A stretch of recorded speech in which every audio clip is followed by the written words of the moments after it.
you'll hear the terms balanced forces and unbalanced forces a lot when you're dealing with physics. And what I want to do in this video is give you a bunch of scenarios and have you think about whether the forces in these scenarios are balanced or unbalanced.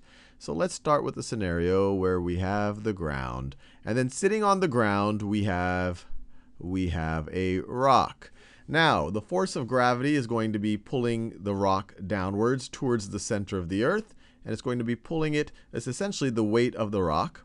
It's going to be pulling it downwards, let's say with a force of 5 newtons downwards. But then the rock is also being supported by the ground. The ground is keeping it from being plummeted downwards. So the ground is providing an upwards force or normal force in this situation. The ground is providing a normal force. I'll do it in the green.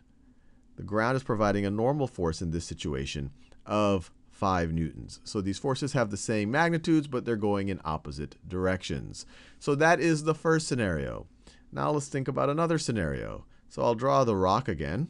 So I'll draw that same rock. So now I will draw that same rock. We'll assume it's the same rock. The force of gravity is still downwards 5 newtons. 5 newtons downwards. And there's still a normal force, the ground supporting the rock, of 5 newtons upwards.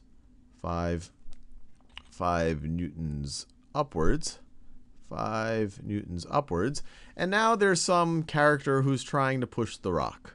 So we have some character here. And he is trying to push the rock. And he's applying a force of 2 newtons to the right. But then there is a force of friction between the rock and the ground that is going 2, and I'll do friction in orange, 2 newtons to the left. 2 newtons to the left. So that right over there is the force of friction is going against that guy's pushing. Now let's do another scenario. Once again, a very similar scenario. So let's draw another scenario where I have a rock now. I have maybe the same rock. And here I have a 5 newton force downwards, force of gravity, like the rest of the scenarios. And I have the normal force. The rock is being supported by the ground, 5 newtons upwards. And this guy now here has been able to push a little bit harder. He's pushing a little bit harder. He really put his back into it. And now he's pushing with a force of 3 newtons to the right. And the force of friction is still 2 newtons to the left. So that right over there is the force of friction. Now let's do a couple of more scenarios. Now let's just imagine that this is the ground. That's the ground. And then I have the rock. The rock is not resting on the ground. And so the only force I have acting on the rock right now is the force of gravity acting downwards. We're assuming we're not going to think too much about. Actually, let's think about it a little bit. Let's also put, so I have the force of gravity that's 5 newtons down. But I have some air resistance here. You could view it as the force of friction of the air. And that is, and let's say that is 1 newton up. 1 newton up. This is the force of friction, or you could call it air resistance. Air resistance. All as this thing bumps into all of the air particles as it is falling to the ground.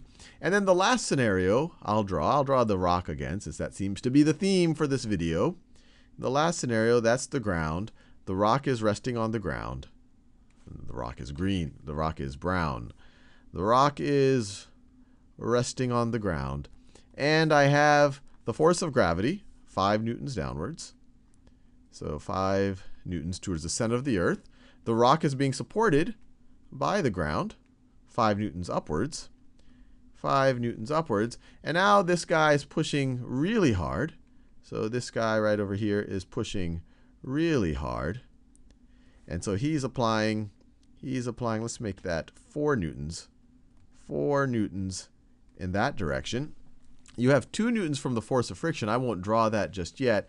And you also have another character right over here who's trying to keep this guy from pushing the block. So he's pushing in the other direction. at 1 Newton. So you have 2 newtons of the force of friction. You have this guy pushing 1 Newton against this guy's motion to the left. So between this guy and the force of friction, you have 3 newtons. You have 3 newtons going in that direction. So now I'll let you think about which of these have an unbalanced force in them, or which of them, another way to think about it, which of these have a net force going on. So let's look at the first scenario. We have a 5 newtons force of gravity acting towards the center of the Earth, 5 Newton normal force of the ground supporting the block. These have the same magnitude in the exact opposite direction, so they cancel out. These forces completely balance each other out. There is 0 net force going on. There are no forces, the way I've drawn it, going on in the horizontal direction. So you have 0 net force. These right here are balanced, or I guess we would not consider this one of the scenarios where we see an unbalanced force. Let's go over here. Once again, this 5 newtons and that 5 newtons, they are balancing each other. And then in the horizontal direction, this guy's pushing of 2 newtons to the right is being completely balanced by the force of friction of 2 newtons to the left. And because they're balanced, you're going to have no net force, and actually this block isn't going to accelerate. So once again, these are all balanced forces, or there's no unbalanced or net force going on right over here. In this scenario, once again in the vertical direction, these forces are balanced. The normal force in this scenario is balancing the force of gravity, keeping the rock from plummeting, from accelerating towards the center of the Earth. And you do have 2 forces that are counteracting in the horizontal direction. This guy is pushing harder with 3 newtons, but the force of friction now is only 2 newtons to the left. So you do have a net force to the right. 3 newtons to the right, 2 newtons to the left. You have a net force. Of 1 Newton.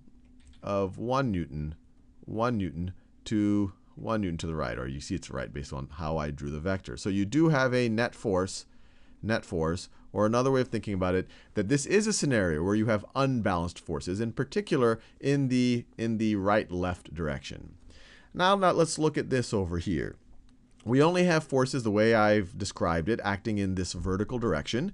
You have the force of gravity, 5 newtons downwards. You have a counteracting force, the force of air resistance, 1 Newton upward, but they don't completely balance out. You still have a net force. Of 4 newtons downwards. And so this is an unbalanced situation. Then finally, right over here, we're sitting on the ground in the vertical direction. Normal force counteracting the force of gravity. Those are balanced. But then in the horizontal direction, this guy to the right, we have more force, 4 newtons, than what we have going to the left. The 3 newtons was this guy plus the force of friction. So in this situation, you do have a net force in the rightward direction. Once again, a 1 Newton force to the right, a 1 Newton net force. This is an unbalanced. This is a scenario where we have unbalanced forces.